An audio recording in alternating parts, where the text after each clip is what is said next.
فرحت شاه صاحب امن و امان خبره مې وکړه چې کل چتم راځي او په کوم محفل کې راځي نو هلته اشفاق خان نوم خامخا اخیستی شي که نه نو صرف اشفاق خان خو دا ټوله ضلع او صوبه نشي سمبالولی. دغسې نور افسران په دې پولیس ډپارټمنټ کې شته خو بدقسمتۍ سره هغه هم کوډلاین شوي دي. اشفاق خان جي کومې علاقې ته چې ځي نو هغلته یو خپل دغه قایمه یو هلته کې ریاست رټ که قایمیږي نو هغه اشفاق خان کولی شي. زه حیران یم دی چې په بوته راغل دی چې په نوخار کې وخت تیر کړی دی بیا چې رسالپور ته لاړل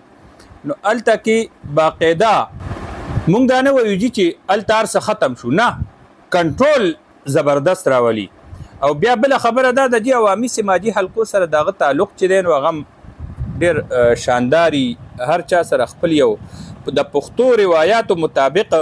هغه تعلق هم لري او علاقه کې ښه کردار مدا کوي. دغه وجه ده چې مونږ کم محفل کې هغه که د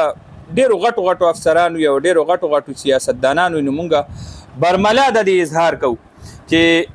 پولیس ډپارټمنټ کې نوخار کې اشفاق خان غونتې افسران دا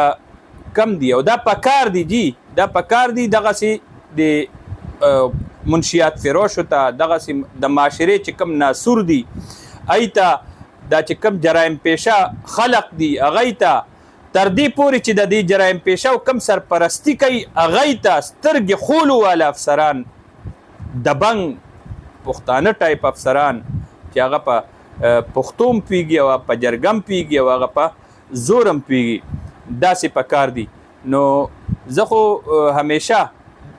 داسې افسرانو باندې هم فخر کوم. کوم ځای چې کمزوریانې وي نو هلته مونږ خبره کوو. مونږ دا نه وایو جي اشفاق خان بس بالکل فرښته ده نه انساني کمزوریانې به ورسره تړلي ډپارټمنټ ته د دنیا خبرې به داسې راځي خو چې کم د هغه اوریجنل ذمہداري ده او کم د عوامو حق دی پې نو هغه ادا کوي جي چې په هره طریقې هغه ادا کوي او هغه خپل چې کم رعایا ده د خپل علاقې خلک دي هغوی له برپور طریقې سره هغه حق ورکوي. نو مونږ ورته خراج تحسین هم پیش کوو. مونږ په غټو محفلونو کې هم وایو او مړه خلکو سره چې مینه کوي نو بیا هغه خلق په سر ګرځوي. دا جي خلق ولا ایوارډونه ورکوي عام طبقه عوامونه عوامي چې کم خلق دي او هغه عوامو سره محبت لري او